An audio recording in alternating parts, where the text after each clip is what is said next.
یہ مہینہ وہ مقدس وہ رحمتوں برکتوں والا مہینہ ہے کہ جس میں خالق کائنات نے اپنے بندوں کو اپنا مہمان بنایا ہوا ہے، اور اس مہینے میں پروردگار چاہتا یہ ہے کہ سال بھر گناہوں کی دلدل میں ڈوبے رہے ہو، مایوس نہ ہو، بلکہ ویسے تو میرا سارا سال رحمت کا دروازہ کھلا رہتا ہے، توبہ کا دروازہ کھلا رہتا ہے، لیکن پھر بھی تمہارے پاس ایک بہانہ موجود ہے، یوسوس فی صدور الناس، کہ شیطان جو ہے وہ سینوں میں وسوسے پیدا کرتا ہے۔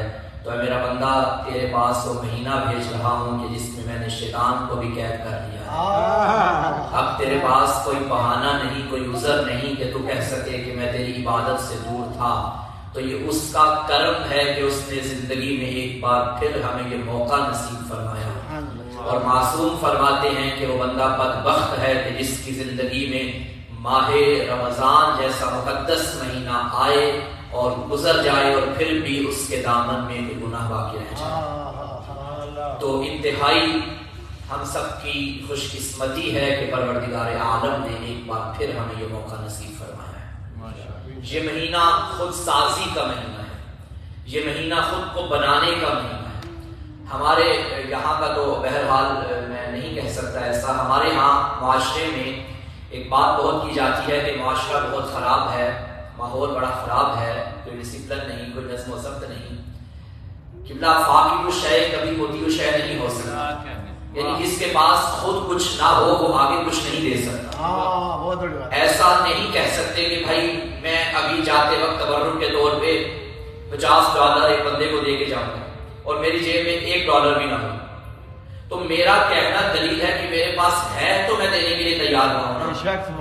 تو لہٰذا معاشرے کو ٹھیک کرنے کے لیے پہلے خود کو ٹھیک کرنا ہوگا، کیونکہ انسان مل کر بنے، انسان مل بیٹھے تو ایک معاشرہ تشکیل پاتا ہے۔ جب انسان کے پاس خود کچھ نہ ہو تو وہ معاشرے کو کیا دے سکتا ہے؟ اس لیے انسان سازی، معاشرہ سازی کے لیے مقدمہ ہے۔ جب تک انسان خود کو ٹھیک نہیں کرے گا اس وقت تک معاشرے کو ٹھیک نہیں کر سکتا۔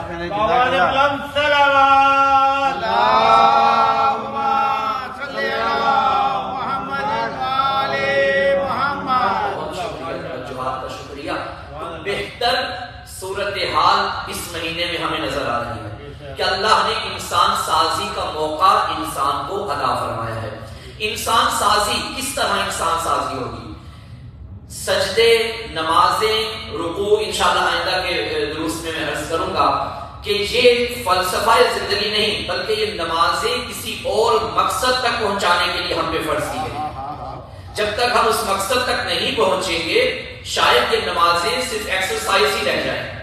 تو لہٰذا روزے نے بتا دیا کہ وہ مقصد کیا ہے۔ یا ایھا الذین آمنوا کتب علیکم الصیام، اے ایمان والو تم پر روزے فرض کیے گئے جس طرح تم سے پہلے لوگوں پر فرض کیے گئے تھے تاکہ تم متقی بن جاؤ۔ اب یہ تقویٰ ہی در حقیقت انسان سازی کا دوسرا نام ہے۔ انسان خود کو بنائے تو اسے بنانے کے لیے جن وسائل اور اسباب کی ضرورت ہے ان میں بہترین سبب روزہ ہے۔ روزے میں بہرحال ایک سوال ہے کہ وہ خالق کائنات جو 70 ماہوں سے زیادہ انسان سے محبت کرتا ہے، ایک ماں برداشت نہیں کر سکتی کہ بچے نے ایک ٹائم کا بھی کھانا نہ کھایا ہو تو ماں کے لیے مشکل ہو جاتا ہے۔ تو وہ پروردگار جو اتنی محبت کرتا ہے وہ صبح صادق سے فجر سے لے کر غروب آفتاب تک کے ٹائم میں انسان کو بھوکا بھی رکھ رہا ہے، پیاسا بھی رکھ رہا ہے، اور وہ تمام اختلاف روزہ کے جن کے انجام دینے سے روزہ باطل ہو جاتا ہے ان تمام چیزوں سے انسان کو دور کر رہا ہے۔ تو یہ انسان کا ظلم نہیں تو کیا ہے؟ یہ سوال بھی پیدا ہو سکتا ہے۔ یاد رکھیے گا، اس کی مثال میں آسان الفاظ میں سمجھانا چاہوں تو سمجھا سکتا ہوں کہ آپ ایک بچے کو لے کے ڈاکٹر کے پاس، دیکھیے بیماریاں دو طرح کی ہوتی ہیں، ایک جسمانی بیماری، ایک روحانی بیماری۔ ایک جسم کی پرورش ہوتی ہے، ایک روح کی پرورش ہوتی ہے۔ جسم کی پرورش کے بھی کچھ تقاضے ہیں، روحانی پرورش کے بھی کچھ تقاضے ہیں۔ جس طرح جسمانی معالج ڈاکٹرز طبیب موجود ہیں، اسی طرح روحانی طبیب بھی اس دنیا میں اللہ نے ہمیں بنا کے بھیجے۔ جب تک ان کے دروازے پہ ہم نہیں آئیں گے قطعاً ہم روحانی کے ارتقاء تک نہیں پہنچ پائیں گے۔ تو پروردگار عالم یہ تو نے صبح سے لے کے شام تک ہمیں بھوکا رکھا، تکلیف ہم برداشت کر رہے ہیں، حالانکہ تو ہم سے اتنی محبت کرتا تو آپ جسم کی ترقی کے لیے، جسمانی صحت کے لیے، جسمانی مرض کو دور کرنے کے لیے اپنے بچے کو ڈاکٹر کے پاس لے گئے. اب ڈاکٹر نے چاہا کہ اس کی اگر بیماری دور کرنی ہے تو اسے انجیکشن لگانا پڑے گا. انجیکشن اس نے اٹھایا، جب انجیکشن سامنے آیا تو بچہ تو ڈر گیا کہ بھائی اس سے مجھے تکلیف ہوگی.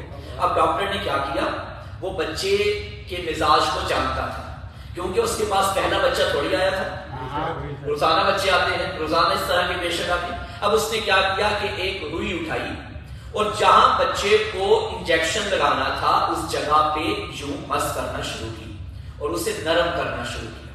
ایک تو مقصد یہ تھا کہ وہ جگہ سامنے واضح ہو جائے جہاں مجھے انجیکشن لگانا ہے، اور ایک مقصد کہ جہاں تکلیف ہونی ہے اس کو میں ذرا نرم کر دوں. پیار کے طریقے سے اس جگہ کو تیار کرنا شروع کیا. اب بچہ سمجھ رہا ہے کہ یہ تو مجھے بہت پیار کر رہا ہے، ہاتھ بھی نہیں لگا رہا بلکہ نرم روئی جو ہے وہ میرے بدن پہ مس کر رہا ہے. اب بچے کو مزہ آ گیا. اب جب وہ تیار ہو گئی زمین، اب ڈاکٹر نے پھر انجیکشن اٹھایا. اب بچہ پھر ڈر گیا کہ بھائی پہلے تو میرے ساتھ اتنا پیار کر رہے ہیں، پیار سے پیش آ رہے ہیں، اور اب انجیکشن پھر سامنے لے آئے. اس نے کہا نہیں ڈاکٹر صاحب میں انجیکشن نہیں لگاؤں گا، میں بیمار ہو جاؤں گا. مثلا اس نے اپنے ذہن کے مطابق باتیں کرنا شروع کی، مختلف تعویلات بیان کرنا شروع کی. لیکن ڈاکٹر نے کہا کہ بیٹا فکر نہ کرو، تم سے پہلے بھی کئی ایسے پیشنٹ آئے ہیں اور میں نے انہیں یہ انجیکشن لگایا ہے. وقتی طور پہ تکلیف ہے مگر نتیجہ یہ ہے کہ وہ بھی ٹھیک ہو گئے تھے، تم بھی ٹھیک ہو جاؤ گے. پروردگار نے بظاہر جسے ہم انجیکشن جیسا سمجھ رہے ہیں کہ صبح سے لے کے شام تک جو ہمیں بھوکا پیاسا رکھا، اللہ پہلے ہمارے ساتھ نرمی سے پیش آیا اور اس قابل سمجھا کہ ڈائریکٹ ہم سے گفتگو کرے. یہ نہیں فرمایا قل یا ایھا الذین آمنوا، ابھی تم ان سے کہہ دو، نہیں، بلکہ پروردگار نے ایمان جیسے عظیم منصب کے ساتھ ہمیں مخاطب کیا ہے. یہاں پروردگار عالم نے یہ نہیں فرمایا یا ایھا الناس، اے انسانوں، جس طرح ایک مقام پہ فرمایا نا یا ایھا الناس اعبدوا ربکم الذی خلقکم، اے انسانوں اپنے رب کی عبادت کرو جس نے تمہیں خلق کیا.